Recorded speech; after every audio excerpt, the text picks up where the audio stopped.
Welcome to ACC Podcast Series. My name is Josh and I'm going to be your host this evening, as well as your host across a number of conversations that we're going to have with enthusiasts in the Perth car scene.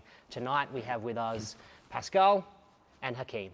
Gentlemen, thank you so much for coming tonight. I appreciate you taking the time. Thank you. Give me a quick rundown. Hakim, I'm going to start with you.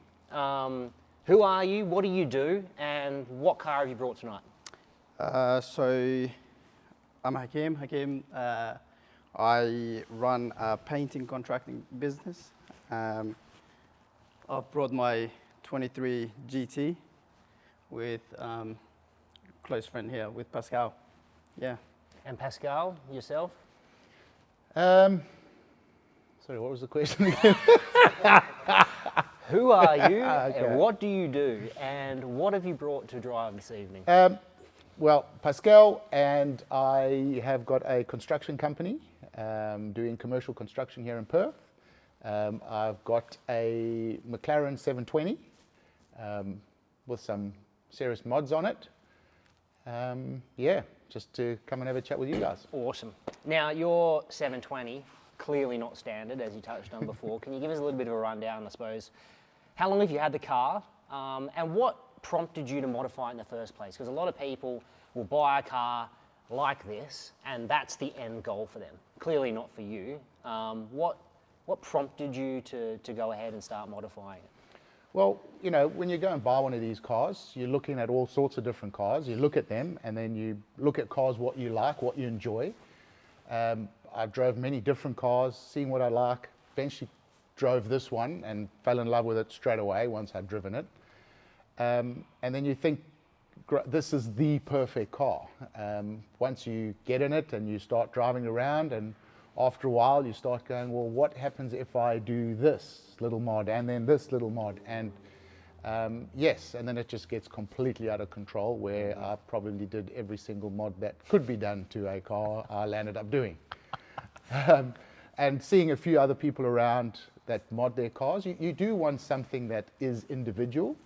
Because at the end of the day, you get, there's not many 720s out there on the Perth roads, but there are 720s out there, and when you do the mods, it then becomes individual again. So you just want that little bit of individualism, I suppose. And in terms of what you've done to the car, obviously from looking at it, you can see clearly it's got a body kit, full exhaust by the looks of it. Who made the body kit? So what I did is I went and looked at all different body kits from all different suppliers, and then I did a bit of a pick and choose. I sort of picked the little bits that I liked off each of the different suppliers, manufacturers. So I sort of went through a couple of different types of kits, but predominantly there's the Darwin Pro. We've got, what are the other ones? I've forgotten their names now. But there's a couple of different items on there. And then what we did is also, when you get the 720, it's an extremely quiet car, and I didn't really want that. I wanted it to be real supercar. That's the only thing I found wrong with the 720, is it's just a bit quiet. So then we said, right, let's do some mods on the exhaust, and what can we do? And then a big shout out to Beyond Custom. They've pretty much done all the work for me, and what they did is they climbed in there and said, right, let's do a complete exhaust, down pipes, the whole lot. The Capristo tips is what I really liked. I enjoyed that. There's a lot of carbon fiber that I've done on the car, and the Capristo tips were carbon fiber ones, so I enjoyed those. So I got those, and Steve and Leon sat down. We designed the whole exhaust, how we wanted it to look, and then came up with that solution. And they've done a superb job there. Big shout out to them for, because they're not a factory quad exit, are they? No. That's so we had to adjust the rear bumper. We had to there was quite a bit of work that had to be done on that. So big job on the exhaust. I can imagine, yeah. But sounded way better than I wanted it to sound. So super happy with that, what they've done and how they've done it. Really good. And Hakim, the GT. How long have you had that? I've had these for about 6 months now. So it was one of the first ones delivered from the McLaren Perth. And yeah. How did you feel? How did the buying process play out for you? You'd obviously looked at a number of different cars. Was this the one that you saw and drove and just knew you needed, or was there a few that you drove first? Like, what got you to this point?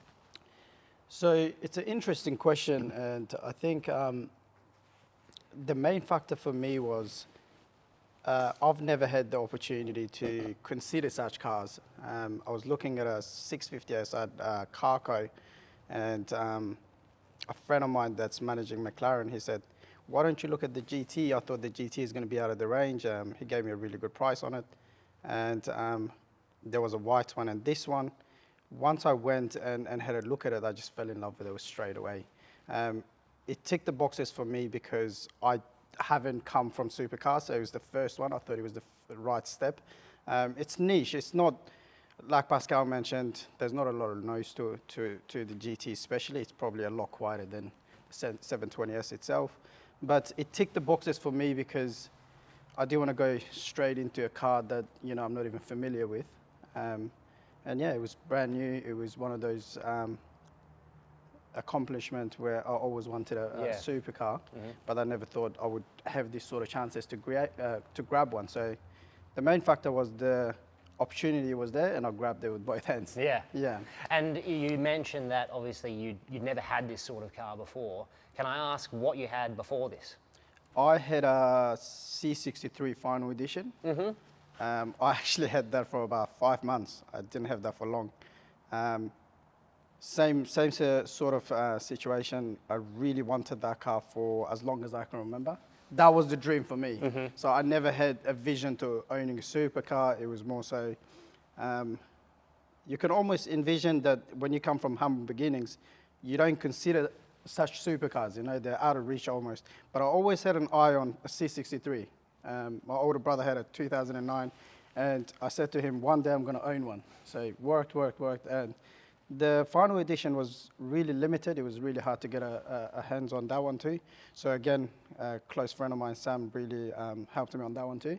And yeah, loved that one, but this is a completely different car. Big step up. Big step up. Big step up. I genuinely, to be honest with you, I never thought I'm going to grab a car like this. Yeah. Unfortunately, once you get behind the wheel of a McLaren and you take it for a drive, it's very difficult to go past it. Yeah, Exactly. I can imagine. Yeah. Pascal has worded it completely perfectly. I want to drill down a little bit more into I suppose, what they like to live with day to day. But while we're on this kind of memory lane exercise, Pascal, tell me, I don't know about you guys, but for me, these cars stick very, very close in my mind. What was the first car you saw as a child or a younger person that got you inspired to I suppose, be a motoring enthusiast? Do you remember? I don't remember any. Well, we never had any smart, fancy cars, but all I remember is we had the worst car, but my dad drove it the fastest. that is my humble beginnings. And when I Yeah, the driver mod. but when it came around to it, and you know, you start talking about fast cars and looking at it, I always used to have the little Hot Wheels Lamborghini. Yeah. You know, and I always said to myself, I'll own a Lamborghini one day. As a child, you always have these dreams, and that was what it was. And as I grew up, I remember my dad, every birthday, he would always have his little, oh, here's your Lamborghini, you know. And as I got older, the Lamborghini got a little bit bigger, you know what I mean? But it was always just this. And even for my son nowadays, you know, when my dad sees my son, he's like, oh, here's your Lamborghini, you know. So that was that whole. It was just a dream, you know, like what Hakim was saying. It's just, you don't ever think you'd get there, but over time, when you put your mind to something, and you know, I always say, make your dreams come true, and you know, just one thing led to another, and then the next minute you can sort of make things happen. It's interesting for me hearing these sort of origin stories, because it's a strange thing. As when you're young, you're almost so, for lack of a better term, pure of mind. You don't consider the other things like status, for example, or what people think when they see you. So when you see a car that you just like it. It doesn't matter what everyone else thinks of it. Exactly. I remember for me, it was the 1996 or 7 VS GTSR. The Commodore, the yellow one with the big T-wing. That thing I saw, and I was like, that is me. I had the poster on my wall. That was me. What about yourself, Hakim? Do you remember what kind of got you inspired? It's funny you just touched base on Holdens. I'm a big Holden fan. I've got my father-in-law. He collects cars, he builds cars, and he's just Holden. Everything's Holden. He's got a showroom condition VK.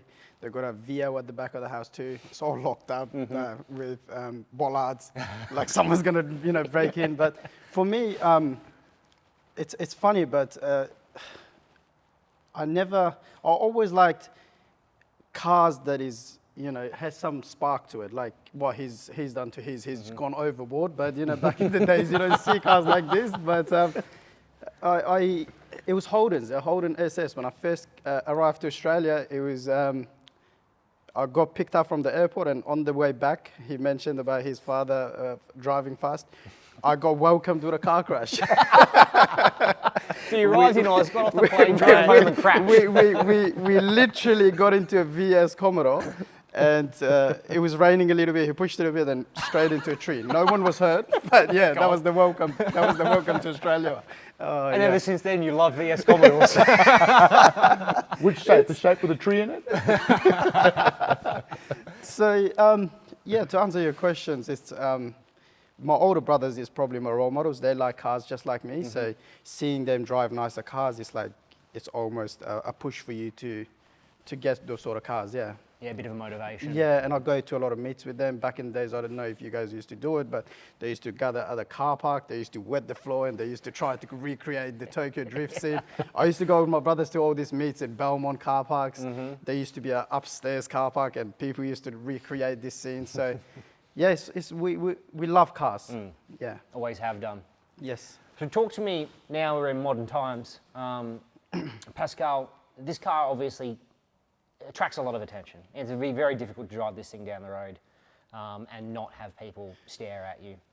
Does that get tiring after a while?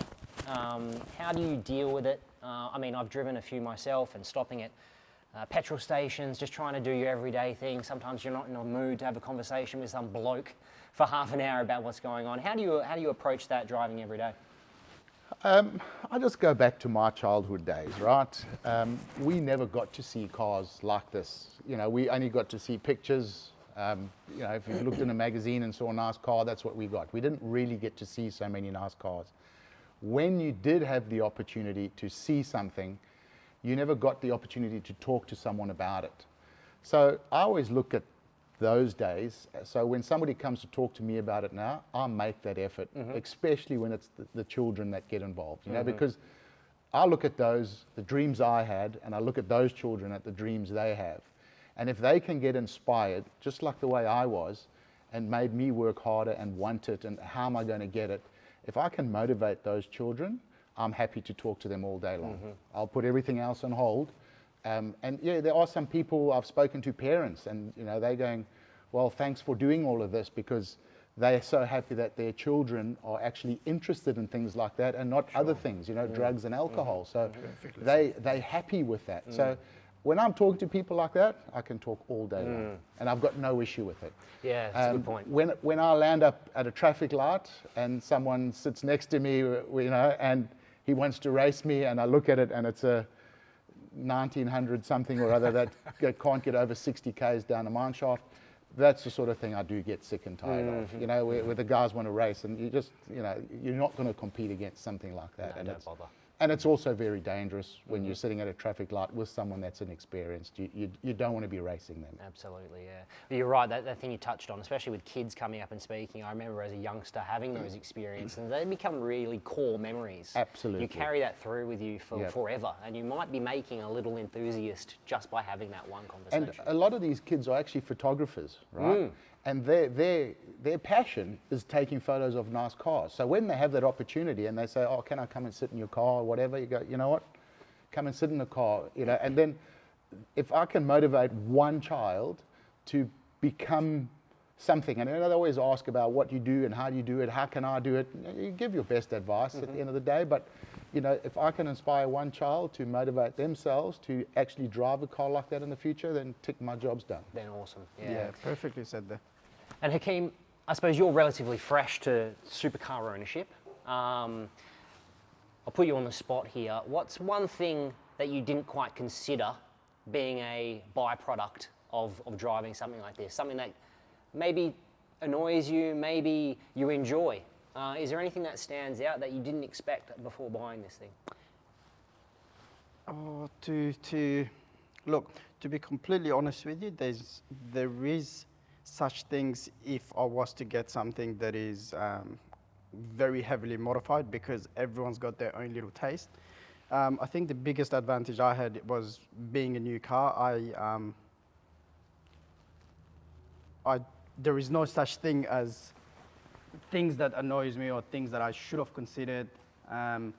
When you get a really good deal on a supercar, which is rare these days, I think I don't have any sort of regrets or things that I wish I should have considered earlier on.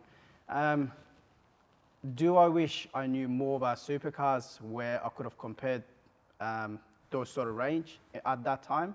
Yes. Would I change my mind?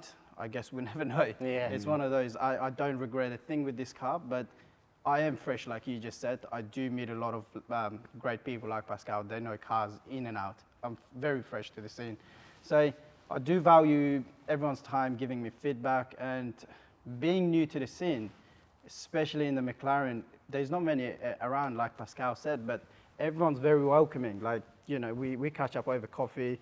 There's no arrogance, you could say. Everyone's there as good people, genuine. Everyone's there because we love cars. So I'm very happy with the choice I've made. And yeah, to answer you. Yeah, no, that's perfect. To simplify That's things, perfect. All right, here's a pop quiz for you. Unlimited budget. What are you buying? Wow. Has to have license plates. Geez, I've got 100 cars that could just jump into my mind straight away. Okay, There's just I'll so many. reframe the question. You can have a 2-car garage, but you have to have it for the rest of your life. Unlimited budget, has to have license plates. What are you doing? What are you buying?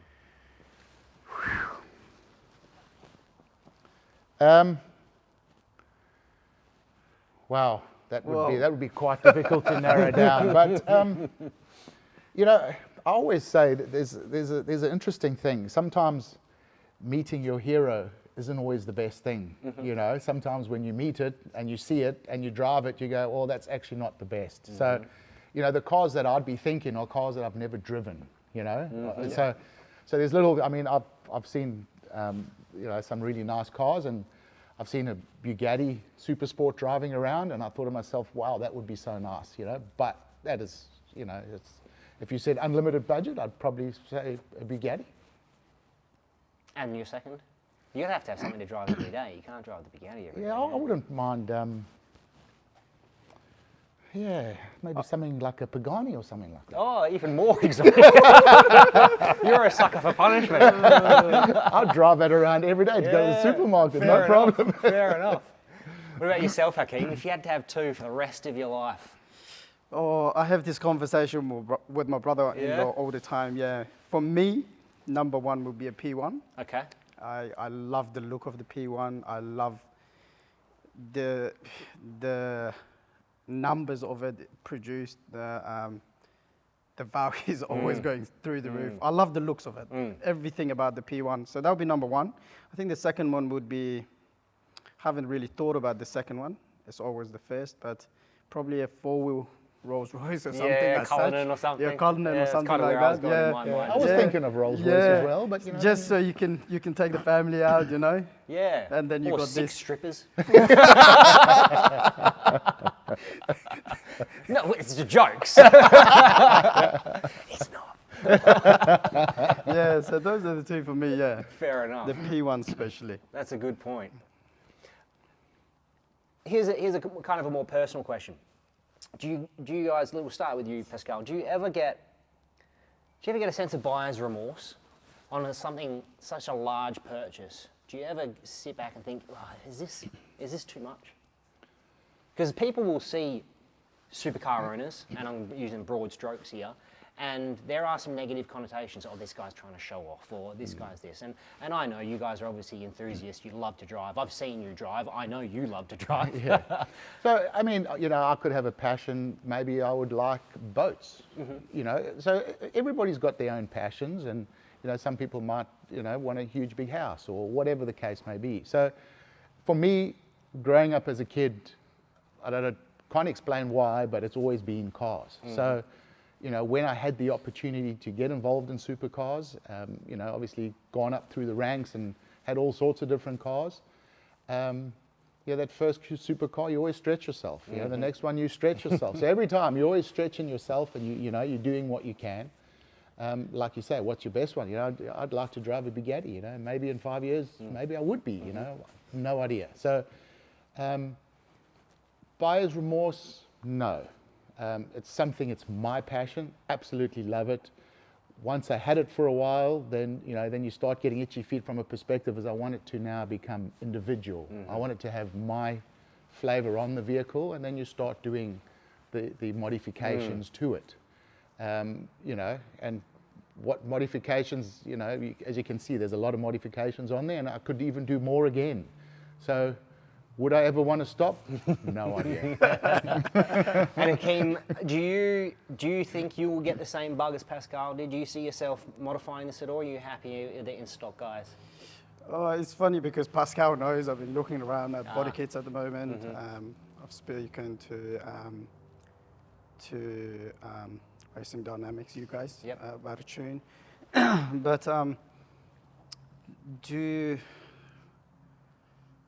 in regards to the buying aspect and the price range, and everyone's got, like Pascal said, everyone's got their own little taste. Some love property, some love boats, some love fashion, whatever it may be. For me, it's definitely, I don't regret it at all. Do I sit back and say, did I make the right decision? 110%, I've made the right decision. It's connected me and opened my eyes in ways where never before would I see or have this sort of perspective. You think you work hard because you drive these sort of cars. Then you meet people like Pascal, like other boys in the group, and you're like, well, I'm working, but I'm definitely not working hard. In regards to the negative comments, people saying, oh, they're showing off and so on and so forth, that you will get in everywhere, Within my own community, because supercars are not rare and we come all from humble beginnings, I'm from Afghanistan myself, so we flee our country and we come here. A lot of people will say that.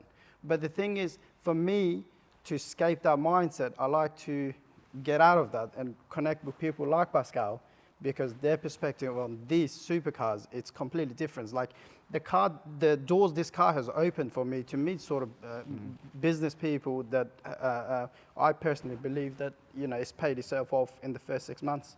The connections, not just the benefits it brings, but like I said, the life decision perspective it brings. For me, it's been a blessing. So I've never considered, have I made the right decision or not? I definitely have. So even like sitting around like what we're doing at the moment, when you've got like-minded people, and when people spend this kind of money on cars, they are fanatics, right? 100%. It's their passion. And when you sit around a table and you speak to people with that kind of passion, that's the same as your passion. We can talk, we could be here till the sun comes up in the morning, and we wouldn't run out of questions, we wouldn't run out of answers. And that's what we're talking about. You're meeting great people because you've got the same passion and you're spending that time together. He's saying, oh, he's met those people in that. If you like boats and you met those people, you'd probably have the same sort of scenario where you got really good people all coming together with the same passion. It's a recipe for success. And like you were saying, has it paid itself off? Absolutely. You're making some really good business connections. You're meeting some really great people. And you're having a lot of fun at the same time. And on that note, you meet people that you inspire to be. Now, what else brings those sort of connections? You can talk about property maybe for 10 minutes, but if it's not benefiting them, that's it, the conversation ends. But you drive your car, me and Pascal, for example, we drive our car, we go for a coffee. We could do that once a month at least. You know what I mean? So it's one of those things I reckon it brings a lot of benefits to it too. Yeah, it's interesting. You were touching before on, meeting at Belmont upstairs and having that community. It's the same thing we're doing now. It's just that the toys have gotten a little bit more expensive. Exactly. Like he said, the Lamborghini just goes bigger. Exactly. Yeah, the toy gets a little bit bigger. Yeah. So, Hakim, you mentioned you've come over from Afghanistan, and you're in painting. Yes. How did that come about? I'll touch on business a little bit now. I guess, like a lot of immigrants that come to this country, the first thing you can do and you're capable of doing is labor work, right? I think if you look at the Italians, 50 to 100 years ago, you look at the Vietnamese people, majority either do construction or farming. There's no other things unless you're very well educated. But the main reason for me was my older brother, which is, I look up to him. His name is David. I look up to him. He's a role model for me. He was in painting himself. He had a business himself. And when you grow around business itself, you, again, bounce off that energy that you want one day to have your own company. So, yeah, that's how you started. That's how I started it, yeah. So I did a bit of, to give you a bit of background story, I always played football, played with the academy from a younger age with Perth Glory all the way to the youth level, and injuries happened like a lot of people. Traveled back and forth, but I always had something to create an income from, which was the family business. And when you see the reward in regards to a bit of money to spend over the weekend, you get motivated. You get motivated, yeah. So that's how I started in the painting scene. And Pascal, obviously you're quite successful. You've got a construction company. How did that embryo start for you? Obviously, I've come from South Africa, left South Africa because there was obviously a lot of political unrest, and it wasn't a place where you could, bring up your children, in my opinion. So, looked for another place. Came up with Australia. Landed up in Western Australia. Landed up in Perth, and then I think exactly what Hakim was saying is you come out here and you've just literally got to get down and do some hard work and literally make shit happen. And that's what it was about. It's climbing in, getting your hands dirty, showing people that you can actually do it and you can do it better than everybody else. Showing a lot of humility in that whole circumstance. And I found that I was lucky enough. I mean, I worked really hard for many years. And then meeting the right people here in Perth and landed up getting some really good business partners and just never look back. One thing people can never take away from you is your knowledge and your ability to do things, to work. What I did find coming to a new country is you just didn't have the connections. Yes. So I found, you could have all the knowledge in the world, but if you didn't have the connections, you couldn't get into it.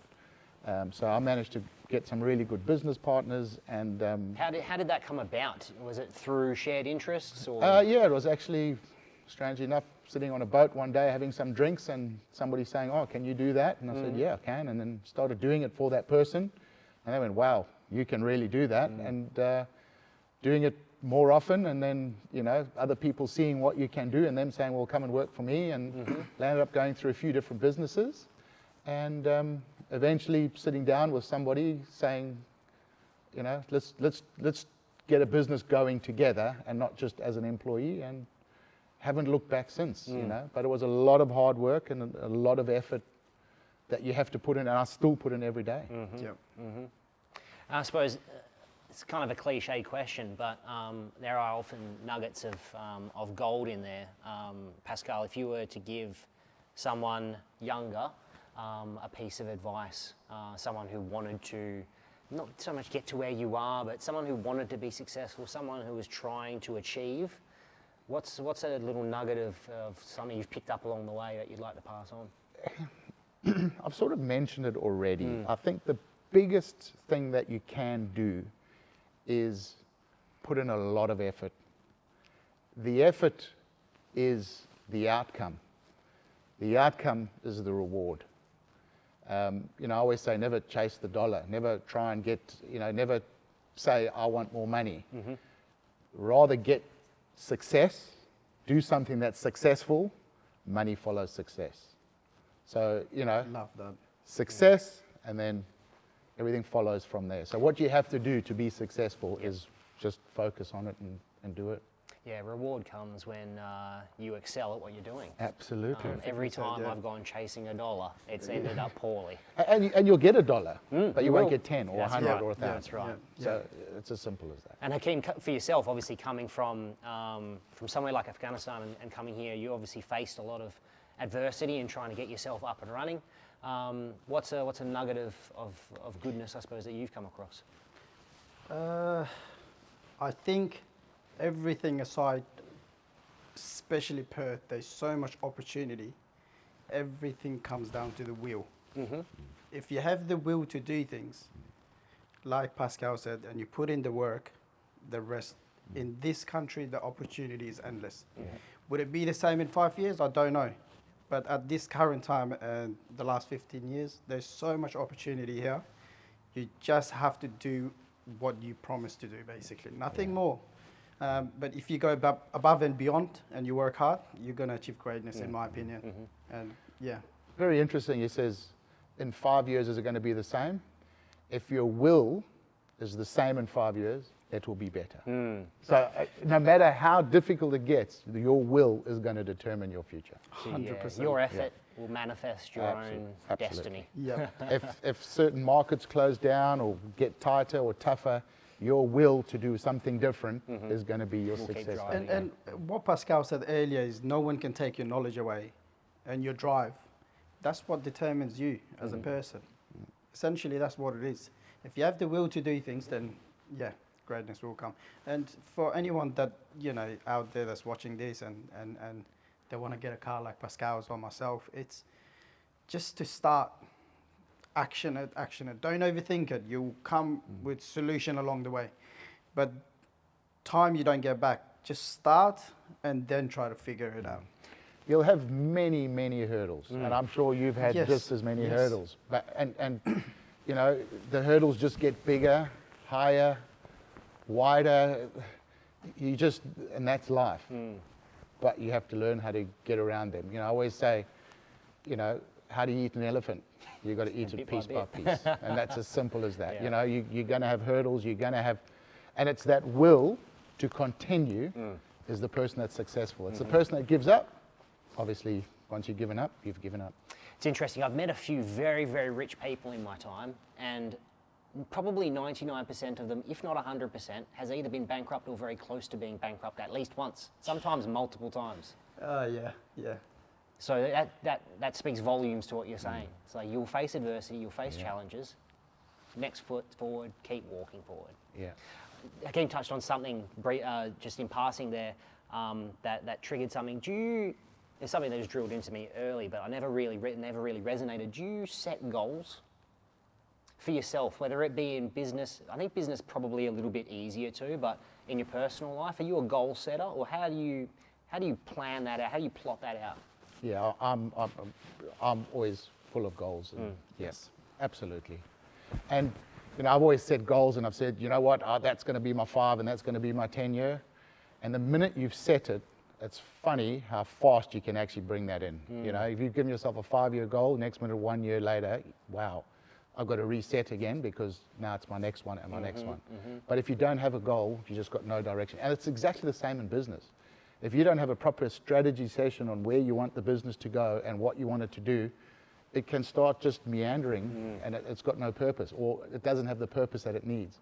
But the minute you set a goal, before you know it, I've set a 5-year goal and I've never taken longer than 5 years. It's always come in half the time. Well, from a goal will come a strategy, almost Absolutely. naturally, right? That's right. And then you've got Yes. a path. Yes. That's it. Yes. And then what can you do to maximize and minimize? And then next minute, Well, back to cars for a second. I just had a thought, because I've definitely got one, but have you ever bought a car, maybe expensive car, maybe non-expensive car, that has just ended up being a total bane of your existence? That has caused you more heartache?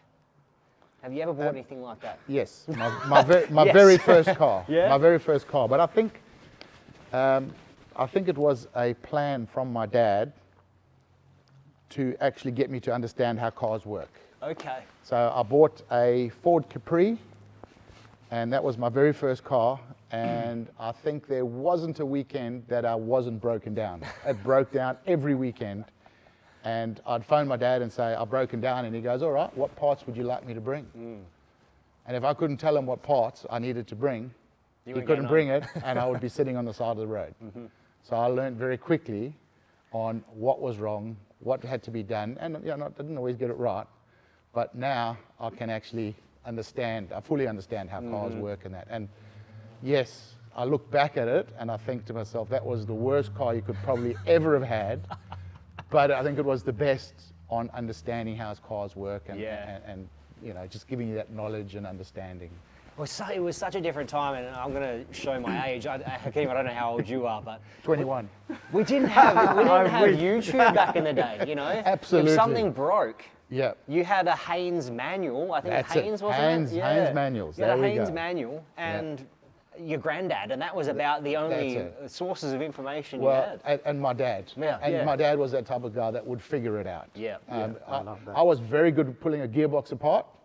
My dad was the one that was very scared on how to put it back together. Yeah. Pulling it apart's always a good bit. It's the getting back together that's the challenge. What about yourself, Hakim? Have you ever had an absolute lemon or something that you really wanted and then got and were like, Jesus, why did I buy this thing? I think it's the same as Pascal. It was my first car. Yeah? It was my first car. I bought it for $1,500, right? I bought it. It looked good. And the first thing I did, without even thinking, I spent close to $1,200 on wheels. We've all been down that part. It wasn't even new. It was second-hand, right? A friend of mine, he still has his tire shop in the city. I went to him and I said, mate, I want tires. He said, are you serious? And he used to own a soccer club, so he used to look after us, and I used to play soccer. And he said, are you serious? I said, yeah, dead serious, do it. But every time I used to drive it, at least once a week, he used to have some sort of an issue. So, yeah, it's definitely a Mitsubishi Lancer, yeah. Yeah.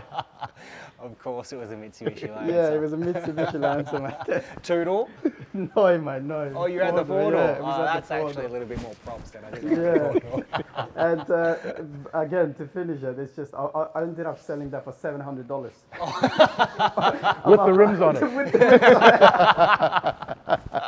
No, I'm sure you got at least $1,200 worth of enjoyment out of it over the The time. bloke that bought it, I am still in contact with, so No. it would be good to have a laugh with him about that too. I wonder if he could ever sell it back to you. You know what? I would buy it. Yeah. For $1,000 if he's watching. Just to store it for memory lane. Yeah. Oh, if I could get my first car back, I'd be pretty What happy. about you? For me, it was that I've always done okay with cars for some reason. My very first car, I imported a FC RX-7 from Japan. That's, talk about, what's the saying, my eyes are too big for my stomach. I just bit off the biggest challenge I could do. Just try and import a car. I haven't even got a driver's license yet, and I'm trying to import this thing.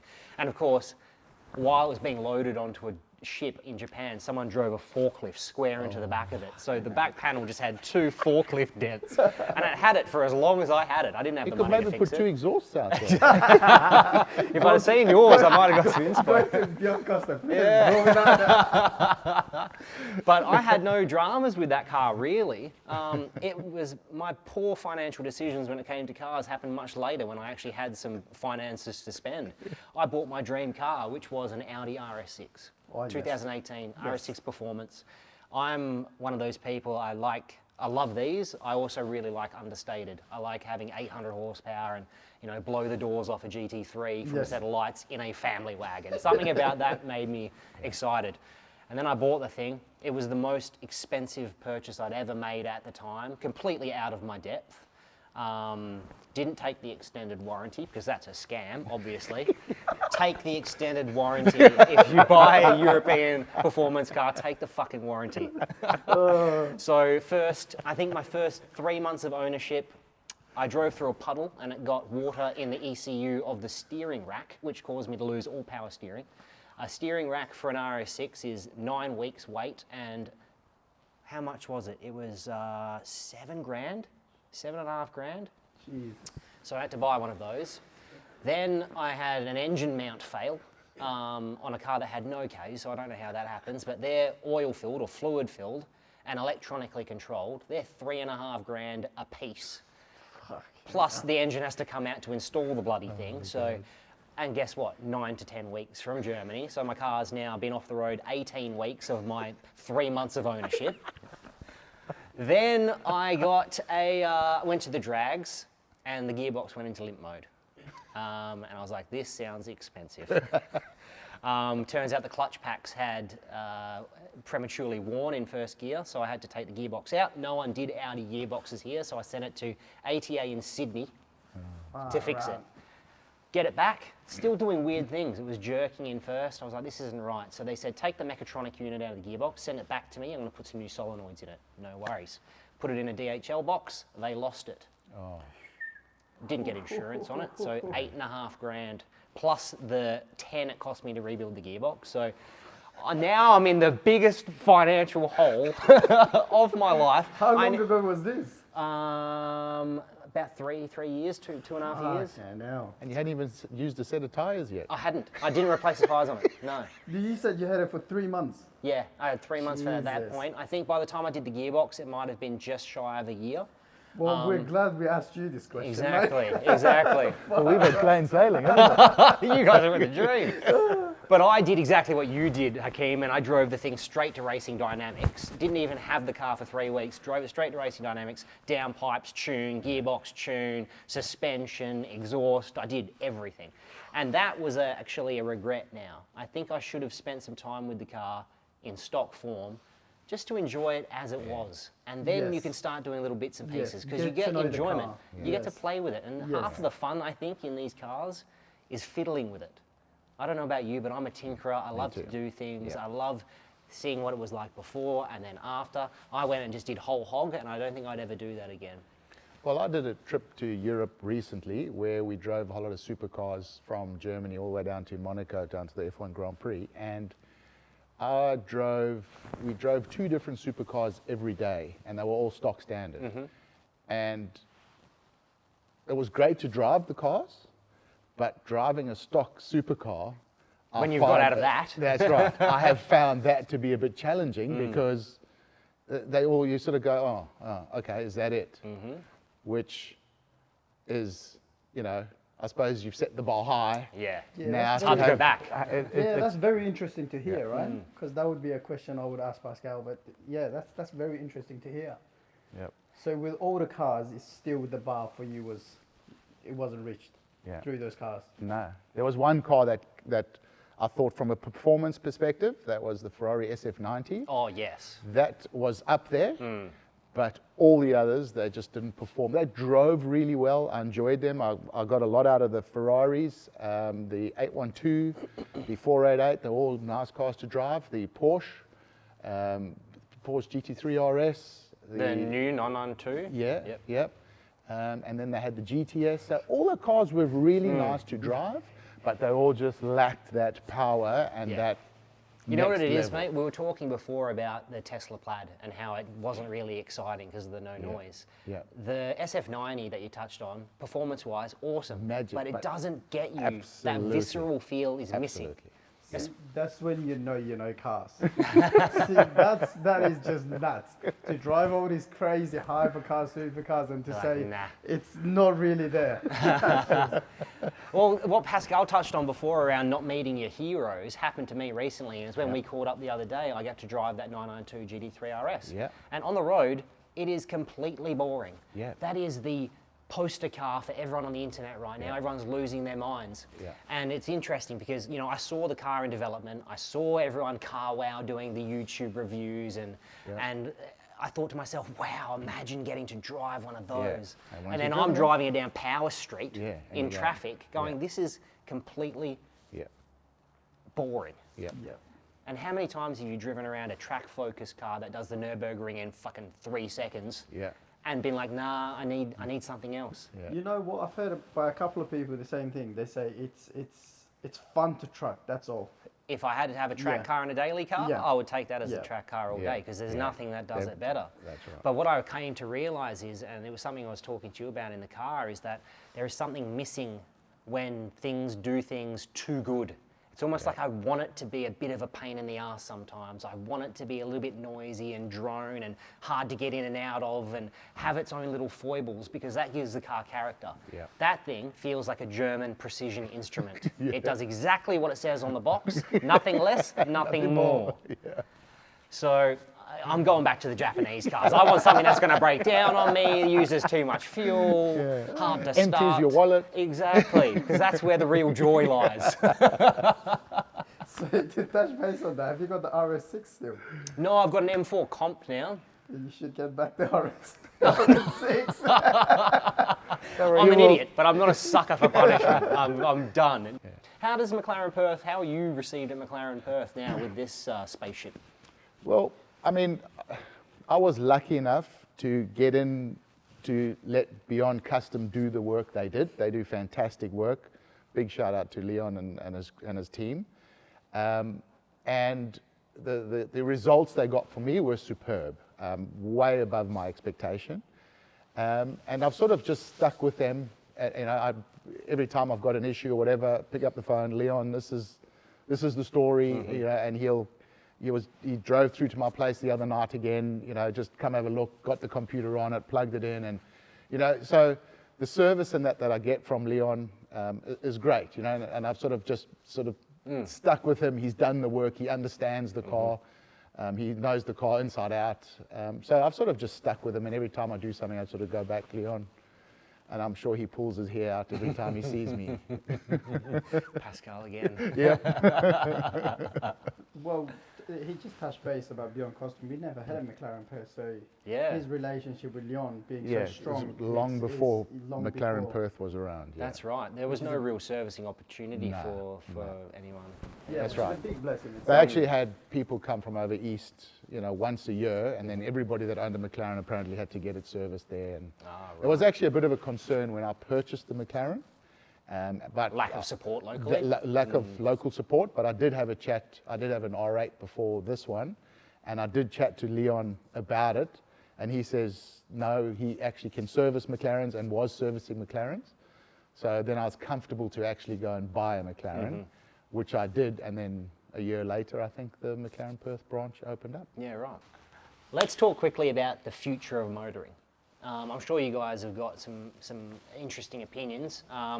We're seeing now a big shift towards EV, and it seems like the major manufacturers are winding that back slowly. There's more focus on hybrid and less pure EV. And I think it was Porsche that came out and said we weren't going, Volkswagen, we're not going to have an internal combustion engine by X amount, and now that's changed, maybe not at all on the roadmap.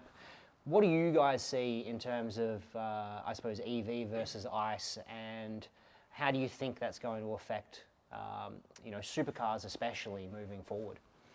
I've sort of dabbled a little bit with the EV cars, the electric cars.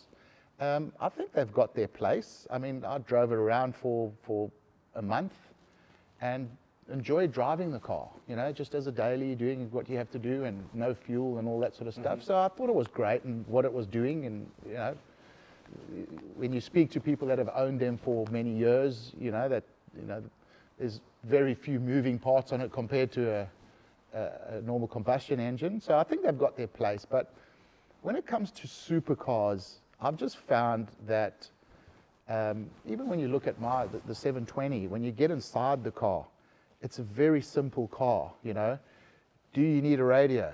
No. Yes, it's got a radio, but it doesn't have much more than that. And to me, a supercar is one, it's how it looks, but it's also its engine, its feel, its drive. Yes. And I've sort of felt that EV space didn't really mix, in my opinion. I mean, I even drove the SF90, which I thought was a great performance vehicle, and that used some EV in it. But when it comes to a supercar and I like to modify my cars, I just don't see a place for it. I like the sound, I like that robustness, that feel that you get when that engine starts screaming and hits that rev limiter. So that's what it is, in my opinion. Will it take over? I'm not too sure. It depends on how many other people have a similar opinion, because there are some cars that have changed, and recently Merck's changed their C63 to a scenario where the engines are getting smaller, and I've driven that, and I thought that car to me wouldn't sell the way it should. Yes. So, and a lot of people felt the same. So I think they'll roll that model back. So will it come into supercars? I'm hoping a lot of people have my opinion on it, and then it'll keep that engine going or that experience going. Maybe it's a bit of old school. Maybe the newer people, the younger people, maybe they've got a slightly different opinion on it. But combustion engine all the way, V8, V12, let's keep it going. Yes. Okay, do you think you could ever see yourself driving a purely EV McLaren at some point, or are you happy with the internal combustion? Definitely not, mate. Yeah. I think Pascal has worded and covered majority of that. In saying that, the C63, the new one, I did have that for a couple of days myself too. Just definitely not the same car. No. Because I had the final edition, which is only a year before that, and I had the new one. It's engineered nice. It's Yeah, flipping quick, but it's yeah. not. There's no rawness to it. That's it. There's, he's mentioned, you want to feel the car, and you can't feel the car. Yeah. There's a lot of cars nowadays is making fake noise through the speakers. It's not raw, mate. You know, it's not it.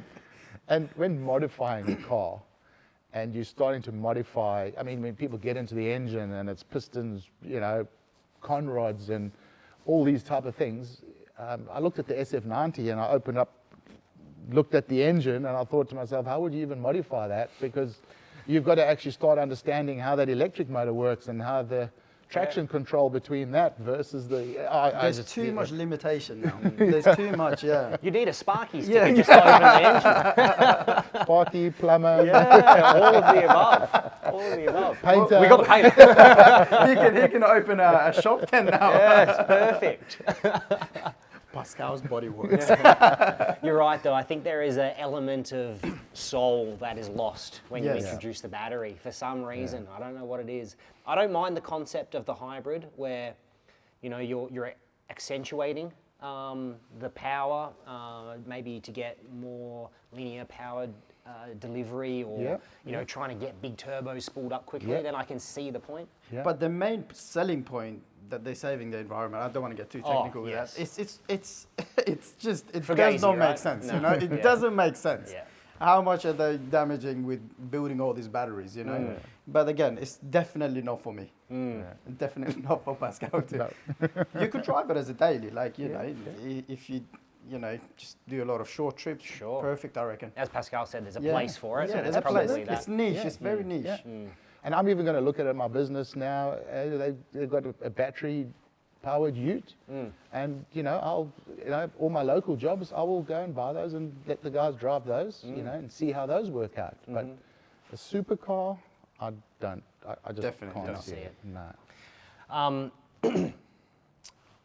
Given that you guys are both very happy, and Hakim, you've only just bought yours, it's probably not super relevant, but do you have, if you're like me, you've got 17 things saved on car sales, and every time Yes, something that's pops me. up, you're getting an Still. email. What does your saved list look like on car sales? It's very long. No, I've got all sorts of cars that just keep coming up, and you know. Is there any, okay, let me frame it better. Is there any that if something popped up for the right price, you're buying it?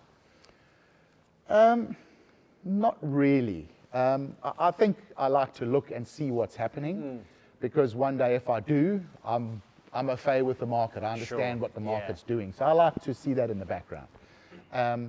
But I think if it's something, I mean, a lot of people ask me, what am I going to do after this? And because of what this has turned into, it would be quite a difficult thing to replace. To A difficult- upgrade also, yeah. That's right. Yeah. And I mean, even just driving all these cars that I have driven, Exactly. there's nothing that's coming close to it at the moment. So That's including the SF90. Exactly. Yeah. Yeah, Well, that's the next step for you insane. has got to be 765 LT, right? If you had to one up that. Well, I don't know. I think that goes better than the 765. So, you know, even the Senna, they were talking about that. And, I mean, Senna is actually a track car. So, you know, there's a big difference between that and a daily driver. But, you know, there's lots of cars. I don't have any energy to say I'm looking for something else now. Sure. I'm actually so happy with what I got. I did have the R8 for a while, loved that car.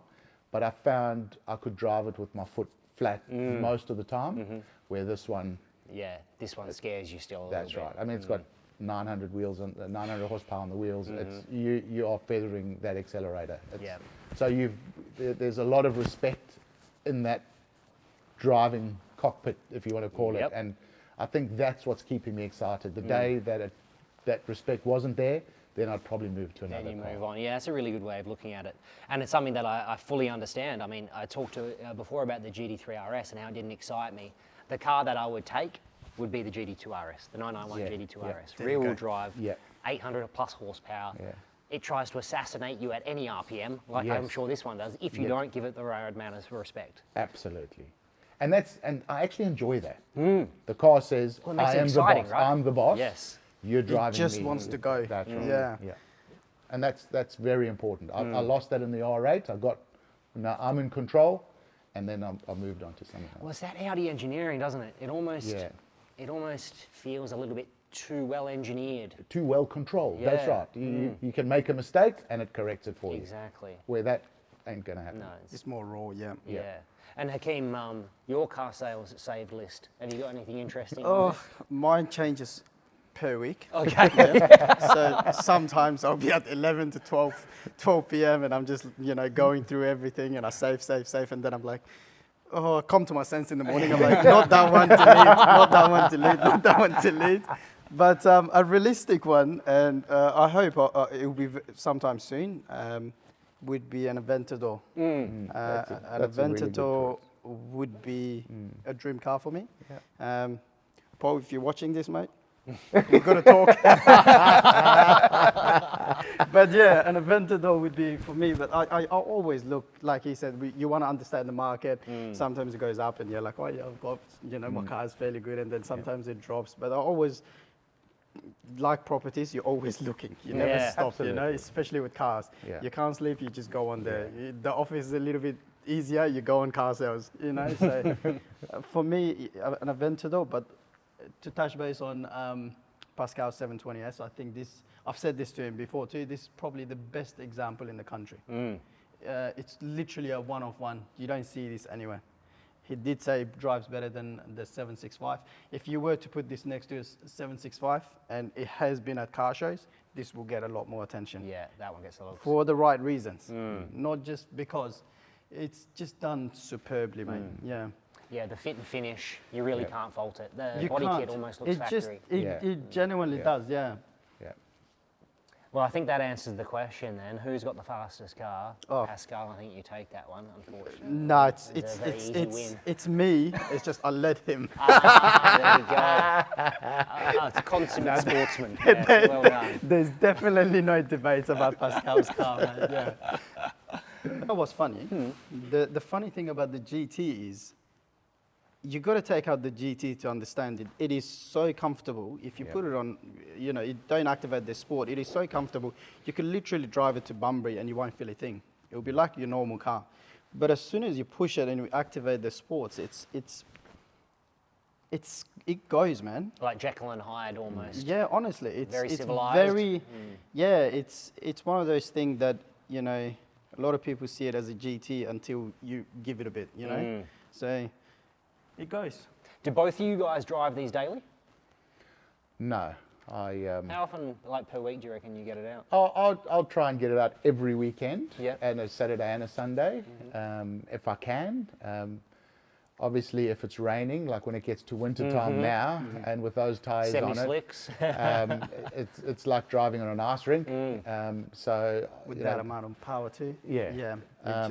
so then I wouldn't, but if I can, the other thing is if I can get it out onto the racetrack, I've pretty much managed to get it out maybe once, even twice in a month onto the racetrack, and that is, like you were saying, once you're on the racetrack, then it becomes a completely different car. You can see the DNA of McLaren is Formula One. You can see that when you're on a racetrack and you put your foot down, then it shows you. I haven't been to the racetrack yet, so it'll be very interesting. I drive, I do give it here and there, but I haven't been to the racetrack, so it would be really It's interesting a to see. completely different car when you're on that racetrack, and the drive that you get I was going to say the comfort, but it's not comfort, but the confidence that you It's get the on freedom road too. track. Yeah. Being able to push to your limits. Yeah. You know, there's no arrogance. It's you know what you can handle and you Yeah. push it. Yeah. Not looking over your shoulder as well for 100%. speed cameras and police. Yeah. Yeah, but we don't speed on the roads. No, here of in course Perth. not. No. We're all very civilised. Yes. Yes.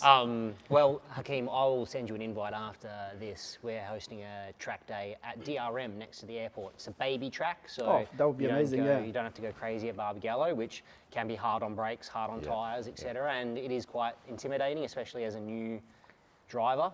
Yes. So the DRM will be a good Start. road for you Yeah. to I see have- what that's like. Yeah, I have been invited to a couple. Yeah. It's the fear that you still learning about the car, so you don't want to go there and push it because you've been invited there.